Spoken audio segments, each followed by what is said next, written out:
Du côté de A et de B, on a 2 crochets. Et ce que l'on avait dit, c'est que lorsqu'on a un crochet du côté d'une lettre, alors c'est fini du côté de la lettre. Donc ici, en fait, il fallait juste tracer un segment. Pour le second, on a des parenthèses des deux côtés. Et on avait dit aussi que lorsqu'on a une parenthèse, c'est infini. Comme on a des parenthèses des deux côtés, ce qu'on doit tracer, c'est une droite. Une droite va jusqu'à l'infini des deux côtés.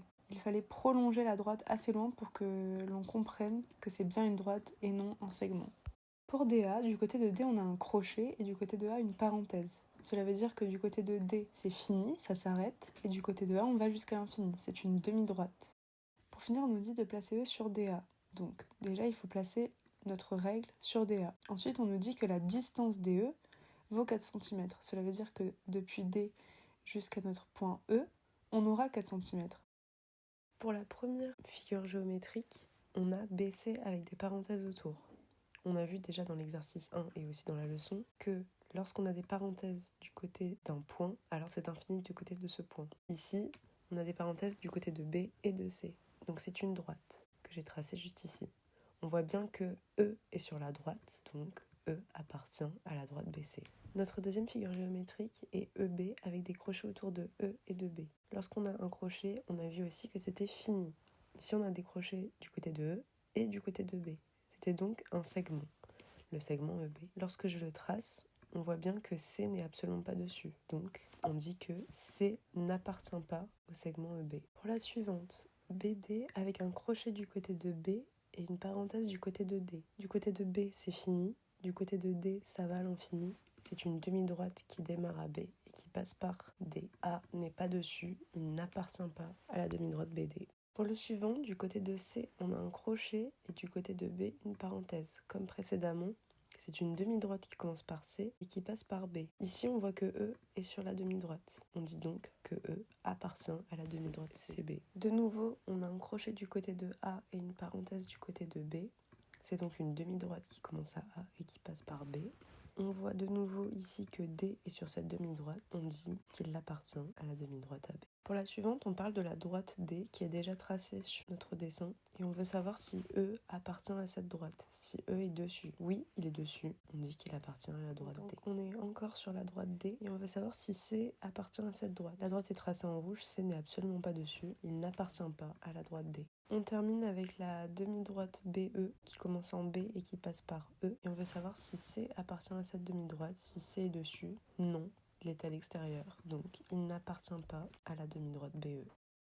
L'astuce pour cet exercice aurait été de tracer les droites au crayon papier car vous auriez mieux vu ce qu'il en était. Pour la première question de l'exercice 3, j'ai tracé les droites EH et la droite GD et plusieurs personnes ont dit dans le DM que ces deux droites étaient parallèles. Mais pourtant on voit bien que même si elles ne se croisent pas sur le dessin, elles sont en train de se rapprocher. La distance entre ces deux droites n'est pas toujours la même. Et d'ailleurs, si je poursuis mes deux droites à l'extérieur, si par exemple vous les aviez fait déborder sur l'exercice 2, vous voyez bien qu'elles se croisent plus tard. On dit donc qu'elles sont séquentes non perpendiculaires. Pour la suivante, vous avez FB et DE. Elles sont séquentes, mais en plus, lorsqu'elles se croisent, ça fait comme le coin d'une table, comme le coin du tableau en classe. Elles sont donc perpendiculaires. Pour la suivante, on a la droite EF et la droite FB. Lorsqu'on les trace sur le dessin, on voit directement qu'elles sont séquentes, mais qu'au moment où elles se croisent, il n'y a aucun angle droit. Elles sont donc séquentes non perpendiculaires. De la même manière, ici, c'est plutôt facile à voir, car on a les carreaux qui sont déjà tracés, et on voit que ces deux droites sont toujours à la même distance, à la distance de deux carreaux, et que la distance ne va jamais s'agrandir ou ne va jamais rétrécir. On dit qu'elles sont donc parallèles. Les deux droites suivantes, EF et HD, c'était peut-être un petit peu plus difficile à voir, mais en réalité, si vous tracez proprement vos droites, vous voyez bien de nouveau que l'écart est absolument toujours le même. Donc, comme à la question d'avant, ces deux droites sont parallèles. Enfin, pour les deux dernières, BG et GD, on a vraiment l'impression qu'elles se coupent en formant un angle droit. On peut vérifier en utilisant l'équerre et en la plaçant correctement, et effectivement, BG et GD sont perpendiculaires. Pour le dernier exercice, la première question, il fallait tracer la médiatrice de EF en rouge. Déjà, il faut commencer par mesurer la longueur du segment EF. Elle fait 9,7 cm. Puis, il faut trouver son milieu, c'est-à-dire la moitié de 9,7. Donc, on le divise par 2. Vous pouvez poser la division si vous n'êtes pas à l'aise. Et on tombe sur 4,85 cm. Donc, vous pouviez placer votre règle et tracer le milieu à 4,8 ou 4,9 ou entre les deux pour trouver le milieu. Une fois qu'on a placé le milieu, on n'oublie pas les signes sur les côtés qui sont les mêmes pour bien montrer que c'est le milieu. Puis on prend l'équerre que l'on pose correctement évidemment, avec la pointe, angle droit de l'équerre sur le milieu et un des côtés de l'équerre aligné avec le segment EF. On trace le segment que l'on prolonge en une droite et notre médiatrice est tracée.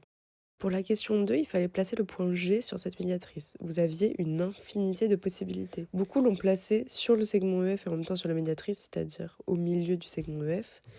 Mais tout était possible. On pouvait la placer au-dessus, en dessous, un tout petit peu en dessous, un tout petit peu au-dessus.